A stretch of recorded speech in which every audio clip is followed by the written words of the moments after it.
So apparently there's like I guess an argument or a very big discussion about if you can motion track in Premiere. Because like when you do it in After Effects, you're kind of applying keyframes to whatever your footage or your layer is, but it's I don't know, it's different. So this video is gonna be about how to motion track in Premiere Pro.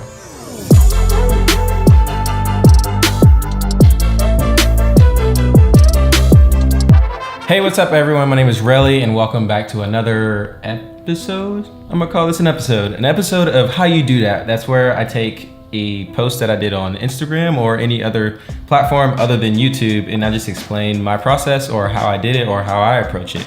Never saying that it's the right way to do it, but it's one way to do it. In this video, like I said, I'm gonna talk about motion tracking in Premiere Pro, and I'm gonna use a dance video that I did a while back. I actually made a video explaining how I edit dance videos, specifically without the glow lines. You can go watch that video. It's a really good video, and I'm actually proud of myself for making that video.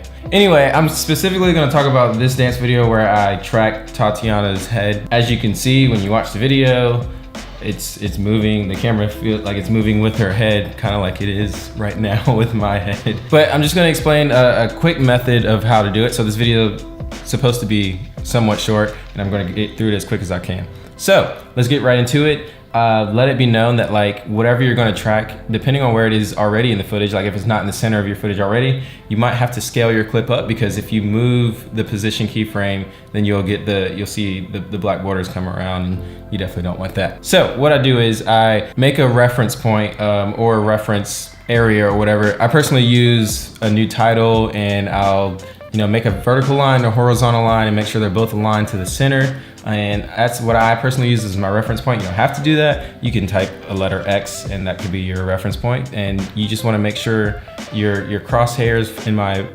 instance, or your letter or whatever your reference point is, you wanna make sure that it starts where you have, like where you want everything to be tracked. Wherever you start, you wanna make the first keyframe. You click that watch right beside the position label, and you're done. No, I'm just kidding, you're not done. So after you click that watch, you move one frame forward. Usually you just hit the arrow key, your right arrow key, moves one frame forward.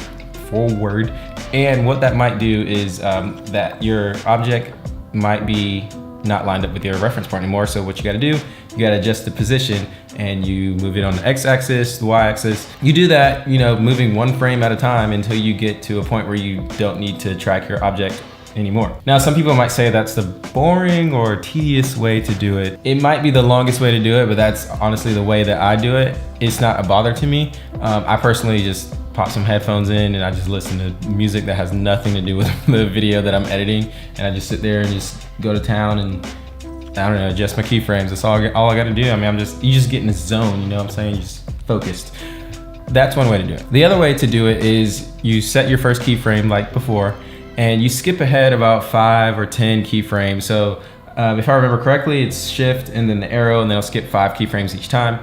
So let's say you start with one keyframe, you skip to the 10th one, you adjust it, make sure everything lines up, skip 10 more frames, adjust it, 10 more frames, and so on. And then what you can do is after you finish, you go to the middle of each of the keyframes. So between the first and the 10th one, you go to the 5th keyframe in the middle, and if it needs to be adjusted, you do that, and you go to the middle of each one. After you do that, you go back to the middle of those, and then so on and so on. The reason that might be a little faster is because you might not necessarily need to do every single keyframe. You still tracking with me? Does that make sense? Let me know if it doesn't make sense. I'm always open for questions, any kind of comments, just let me know and I got you. So after you have everything keyframed and how you want it to look all nice and beautiful and all that kind of stuff, delete your reference point and then just watch back the beautiful creation you just made.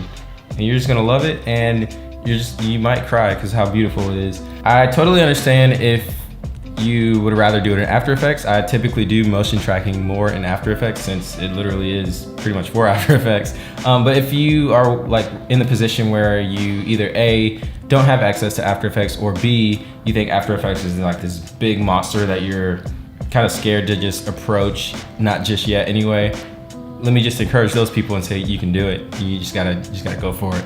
You're gonna suck at first, but then you're gonna get better. In the words of my friend Nemo, suck less, because that's all you can do. You're gonna keep getting better and you're gonna suck less. So that is the quickest way that I know how to explain how to do motion tracking in Premiere Pro. Let me know if you have any questions, any comments, concerns, issues, negative comments, dislikes, things that have nothing to do with this video that I might think is spam, but you know, you do you. I'm gonna stop talking, but I appreciate you for watching, and I hope you consider subscribing. Thank you. Bye.